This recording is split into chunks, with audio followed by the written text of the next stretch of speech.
actually, the message I'm going to give you today was the very first message that was supposed to be given by me when we did the Hot Topics. But if you remember, the Charleston shooting happened that week, and so I chose to speak about that instead.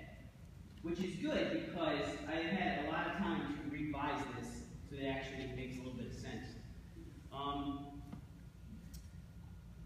So today I want to talk about something that might be counterintuitive, and that is that love is more important than the family unit. What I mean by the family unit is the Western idea of the nuclear family: mom, dad, 2.5 kids, dog. You know, that's not unimportant, but I hope to show you that it's not even close to being the most important thing in a family.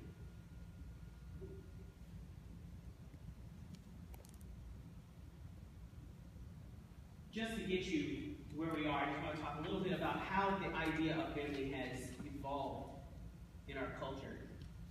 In the 1700s, before the Industrial Revolution, American families were generally egalitarian, and that means that everybody contributed, and it was kind of all, everybody did something. Both mom and dad were working at home on the farm, generally speaking, and children at that time were seen as economic contributors. You needed to have as many kids as possible, preferably sons, because sons could do the work outside. That was the mentality back then. I once read a really interesting book about a woman who kept having girls and how depressing it was to her because she felt like she wasn't doing her duty to the family. That was the mentality in the 1700s. During the Industrial Revolution of the 1700s, early 1800s, that started to split. Work started to separate from the home for the first time as people started moving into cities and away from farms. It was around this time that children started becoming actual burdens, which is kind of how a lot of people still view them. They were economic burdens for sure. They could no longer put into the family wealth. They now were takers rather than givers.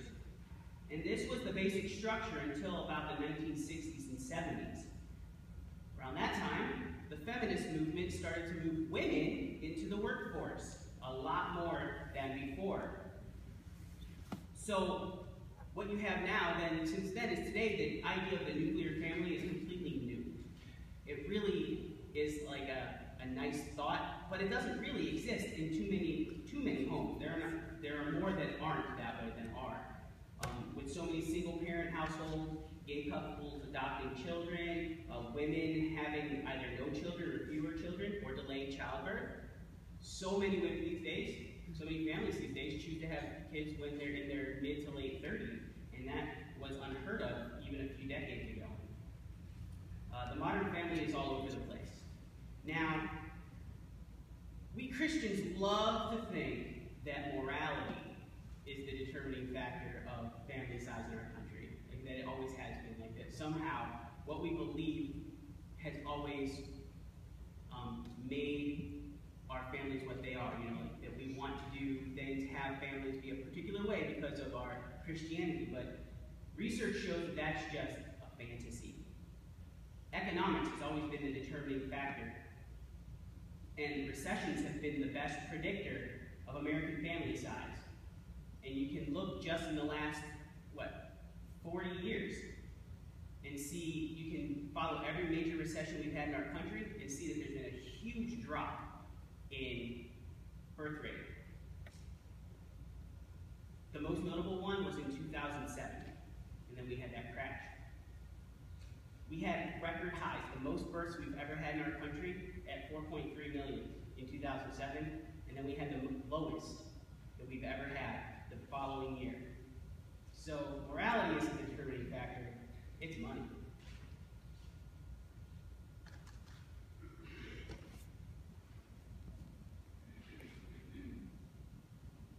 Now the reason why we think that mom, dad, 2.5 kids, FIDO, all of that, the reason why we think that that is how it should be is because, frankly, it's easier.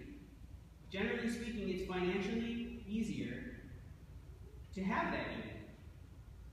I know, like, have the mom and the dad.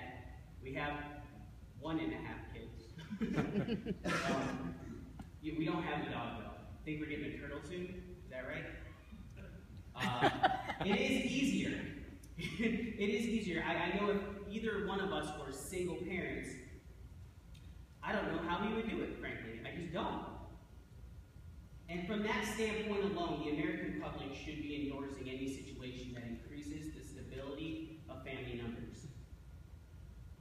Think about that for a second. We're so counter. We want to go against anything that we don't think is either biblically accurate or socially, approved in terms of family unit. And so we say these people can't be families, or these aren't the right kinds of family, or this group isn't doing it right. But in reality, if economics is the determining factor on stability in the family unit, then we should be endorsing any grouping that fits that bill, that makes it financially more stable. I point to a recent Supreme Court ruling that did just that. Now, this one is going to get personal. I was part of a traditional family twice. My mom and my biological father were together until I was 8. And then my father left because my father cheated on my mother. He cheated on all 3 of his wives. He moved in with his girlfriend, and I ended up living with him until he died. But then again, at the age 12, my mom remarried my stepdad. And again, traditional family unit, mom, dad, 3 kids. But my father, full-blooded Irishman. There's a stereotype that goes along with the Irish, and he lived that out to the fullest. My stepfather was an alcoholic, and my mother became an alcoholic. My parents eventually started selling drugs. And they were absent most of the time, whether sometimes at work when they could hold a job, or most of the time they were out at the bar. I took care of my sisters from the time I was 12 until I moved to Youngstown in '99. The traditional family unit did not save me. It put me in danger. The traditional family unit did not encourage me to be better. It encouraged me to be a taker, to be a user.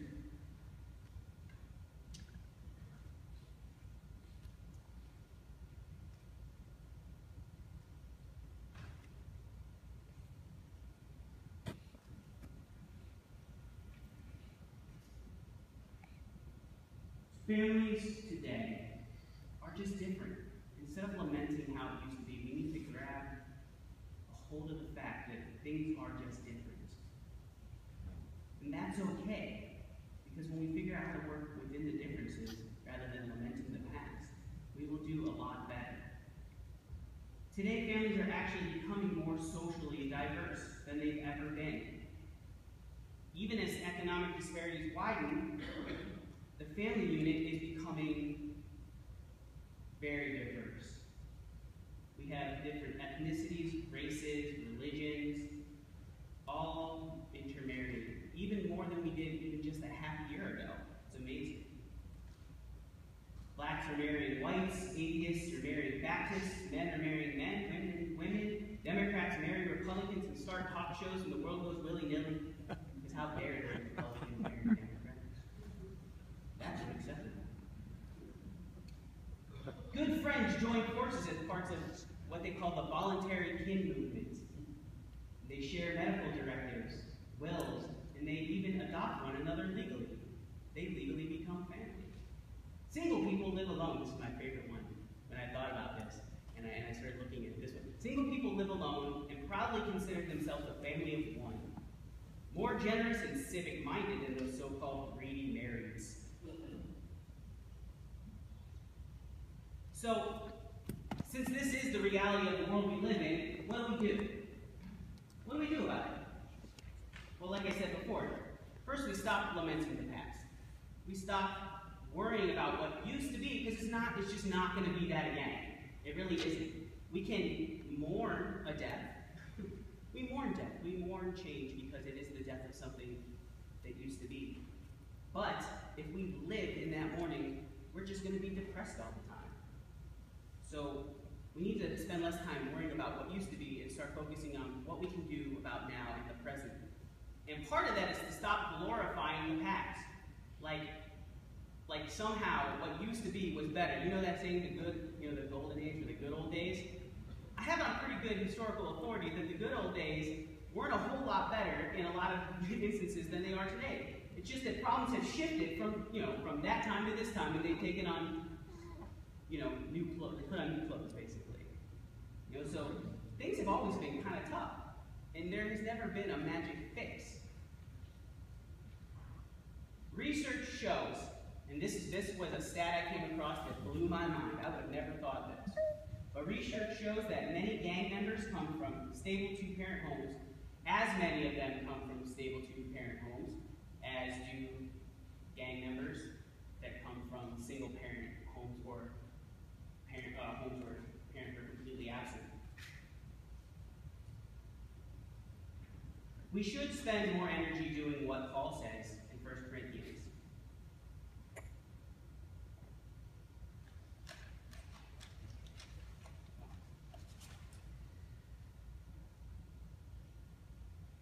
What if I speak the most elegant languages of people or in the exotic languages of the heavenly messengers, but I live without love? Well, then anything I say is like the clanging of brass or a crashing cymbal. What if I have the gift of prophecy and blessed with knowledge and insight to all the mysteries? Or what if my faith is strong enough to scoop a mountain from its bedrock, yet I live without love? If so, I am nothing. I could give all that I have to feed the poor. I could surrender my body, be burned as a martyr. But if I do not live in love, I gain nothing by my selfless acts. Now extend this out a little bit. If I can perfectly number and ratio a nuclear family, but I have no love in that family, then everything I know about how to be a family and the fruit that comes from that is fruit of the poison tree. It's nothing. It's destined to choke the life out of all future relationships. And I give you another personal example here. The traditional family, again, didn't save me or my sisters. What it did was it caused us to have to fight even more because love was not the prevalent family emotion, idea. It was selfishness. So my sisters and I learned how to be selfish. If love had been the central core of that, everything would have been different. But we had the perfect family. By the numbers. But by the love, we had the worst. Love is patient. Love is kind. Love isn't envious. It doesn't brag or strut or boast. There's no arrogance in love. It's never rude, crude, or indecent. It's not self-absorbed. Love isn't easily upset. Love doesn't tally wrongs or celebrate injustice, but truth, yes, truth is love's delight. Love puts up with anything and everything that comes along. It trusts, hopes, and endures no matter what. Love will never become obsolete. Love will never become obsolete. Love puts up with anything and everything. It trusts, it hopes, and it endures no matter what. Instead of lamenting what used to be, we should be facing the new challenges ahead with love and only love. With love and only love. And to be honest with you, here on earth there is no greater love that we have in our social structure than the family. Whatever that looks like. Whether it's mom, dad, 2.5 kids, whether it's mom by herself, dad by himself, mom, dad, grandparents, aunts, uncles, whatever.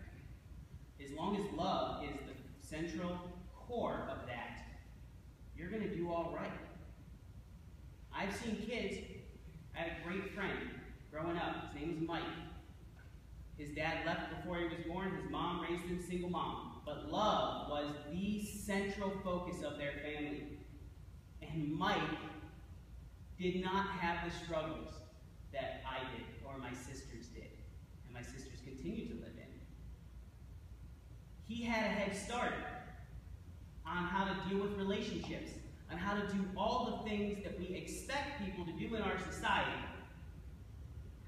We cannot expect people, however, to climb the ladder if we dig a hole for them and we don't put the rungs down there. Okay? We cannot dig them a social hole, an emotional, psychological hole, and then say, why do you suck as a human being? Can't do it. Love has got to be the core. Only then will the playing field start to be level. Finally, when I was a child, I spoke, thought, and reasoned in childlike ways, as we all do. But when I became a man, I left my childlike ways behind. For now,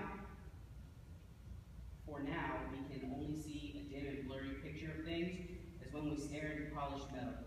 I realize that everything I know is only part of the big picture. But one day, when Jesus arrives, we will see clearly, face to face. In that day, I will fully know, just as I have been wholly known by God. But now faith, hope, and love remaining, these three virtues must characterize our lives. And the greatest of these is love. Most of us are no longer children. In fact, looking out here, see 1, 2. So almost all of us are no longer children. So what that means is we need to grow up. We need to grow up and realize that righteousness is not found in some arbitrary structural unit. Nor is sin. Sin does not simply exist because the numbers are off or the ratio is off, man to woman. That's not why sin exists. Sin exists because we continue to turn our backs on God. We continue to not seek out justice. We continue to not allow love to be the central focus of everything that we do. Families can be anything as long as love is the most prevalent family value. Mom and dad, dad and dad, mom and mom, aunts, uncles, grandparents, raising kids, single parents, natural or adopted. And that's it. That's it. Families can be anything as long as love is the central focus. If love is not the central focus, then every single one of those units can be as deadly as a terminal disease. I speak from experience on this. If love is not the central focus of family, then you might as well just hang it up. Because you're not going to produce anything good out of that family, even if it is